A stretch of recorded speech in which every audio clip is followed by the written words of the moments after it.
Hola, bienvenidos a una nueva edición de B2B Talks. Hoy nos acompaña Nicolás Martins, que es gerente de inteligencia comercial y calidad de datos de clientes de Banco Macro. Nico, bienvenido y gracias por participar. Muchas gracias, Sole. Un gusto estar acá.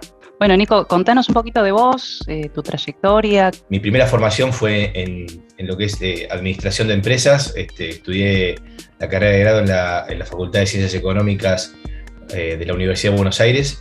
Y mientras estaba promediando la carrera, arranqué en Banco Macro. Mi primer trabajo fue de pasante de planeamiento en un área central que tiene a cargo la distribución de la red de sucursales. Luego seguí estudiando, realicé una maestría en economía aplicada. Y hablas todo el tiempo de datos y tu área es inteligencia comercial. ¿Qué desarrolla? ¿Cómo se desarrolla esa área? ¿Qué están haciendo hoy? El área nace en 2015, un poquito después en realidad, cuando el banco toma la decisión de generar una nueva unidad de negocios o una nueva área, una nueva estructura que pudiera de alguna manera empezar a desarrollar la práctica de Data y Analytics en una visión más prospectiva. Por un lado, confeccionar una visión 360 del cliente, que en lo conceptual suena lindo, pero en la práctica implica un montón de procesos de datos e integración para entender qué hace el cliente en todos sus aspectos con la organización, sus puntos de contacto, sus interacciones y demás.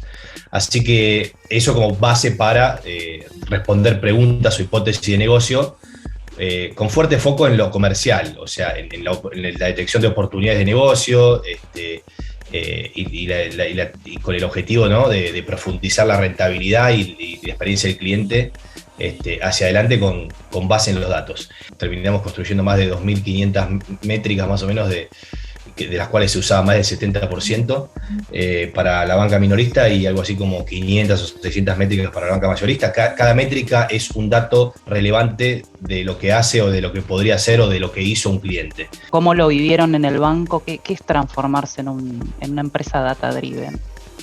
Yo diría que es un camino, más que un recorrido, más que un punto de llegada.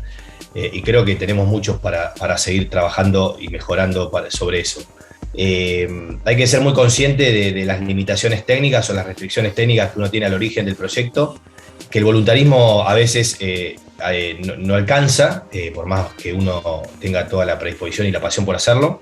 Siempre se requiere tener el equipo adecuado en los aspectos técnicos y soportes para poder avanzar con una velocidad razonable. Una receta para el éxito es una alquimia entre tecnología, procesos y personas o cultura, y cuando alguna de las tres ingredientes no tiene en alguna medida la dosificación adecuada, es cuando aparecen un poco los insabores o los problemas. Pero del lado del cliente, el Banco Macro, de todo esto, ¿qué le llega? Además de una promoción quizás más asertiva, más enfocada en sus preferencias. Trabajamos en estos últimos años en un conjunto de modelos predictivos y reglas de negocio con la banca individuos en un principio, y ahora este año lo implementamos en banca empresas, en el programa Próxima Mejor Acción, y consiste básicamente en poder recomendarle a un ejecutivo, por ejemplo en el canal de CRM, cuando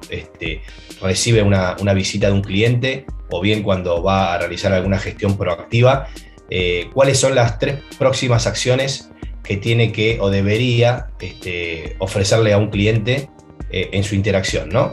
Y la realidad es que como resultado de lo anterior, hemos conseguido aumentar la tasa de lift, como se le suele llamar, con muestras de control, de elevación de la tasa de respuesta y aceptación de los clientes de las ofertas, en más de 20% en promedio, y según distintos servicios o productos, tenemos lift que llegan entre el 40 y el 100%. Y en todo este contexto también tocaste temas de calidad de datos, comentaste todo un mundo de información que se genera, parte de tu equipo también tiene que ver con calidad de datos, ¿no? El repositorio donde hoy se trabaja la información de clientes, siempre se trató de trabajar con las mejores prácticas posibles dentro de lo que el ecosistema permitía para garantizar cierta calidad de la información. Muchas veces tiene que haber un trade-off en esto, o sea, no necesariamente, o sea, la calidad en términos generales es buena, pero muchas veces para los modelos predictivos no es necesario tener la mejor calidad. pero digo, en términos de, digamos, de precisión específica, los modelos se entrenan bien con una calidad aceptable de información. Ahora bien, totalmente de acuerdo en que en la medida en que uno tiene que realizar tareas mucho más prospectivas o analíticas en el sentido de llegar con el target correcto, tener un cliente mal segmentado o el dato incorrecto respecto de algún comportamiento es totalmente un bloqueante para ser efectivo. Ahí, ¿cómo fue esa parte de esa tarea de arrancar de alguna manera por el insumo para todo lo que vino después, que es ordenar los datos y poner las políticas y los mecanismos para asegurar la calidad, que además es un continuo, ¿no? Se trabaja digamos, en forma mancomunada con otras gerencias que son intensivas en el uso y en la gestión de los datos, y de alguna manera lo que vamos tratando de generar es consensos básicos sobre los criterios que se utilizan para determinados aspectos de la información, partiendo de un warehouse existente que ya tenía un montón de información y se fue cada vez más optimizando dentro de la tecnología que tiene, y al mismo tiempo velando porque la nueva cantidad de información que se genere se realice con una trazabilidad distinta, con buenas capas de datos previas, para poder garantizar que el origen es sano, o bien que tiene los ajustes que corresponden, y de alguna manera permitir que a futuro herramientas de catálogos y demás puedan trazar esta punta a punta de los datos, y en esa medida también ir construyendo conocimiento respecto de qué es cada métrica, a dónde apunta, de dónde sale y para qué se utiliza. Y después tratando también de generar de alguna manera, que es algo que empezamos a reforzar en este último tiempo, el ciclo de vida del dato, ¿no? O sea, uno genera, como te contaba al principio, en un estadio inicial un montón de métricas que entiende que son relevantes para todo lo que es modelos predictivos, explotación de analítica avanzada y prácticas similares, y luego en la medida que pasa el tiempo se da cuenta que hay ciertas métricas que tenían un sentido en el pasado y tal vez hoy ya no lo tienen. ¿Cómo los afectó la pandemia? Toda la historia de comportamiento de lo que conocían de los clientes desapareció casi de la noche a la mañana, ¿no? O sea, fue mucho desde las reglas de negocio, me imagino, desde el lado del banco, y adaptar esa parte, todo un desafío en ese aspecto, ¿no? Algo bastante nuevo, me imagino. Sí, hay una mezcla de cosas. Por un lado, bueno, la digitalización que conllevó la pandemia de facto también generó que muchos clientes empezaran a operar digitalmente, y eso a la vez generó más información comportamental por algunos medios que antes no era tan habitual.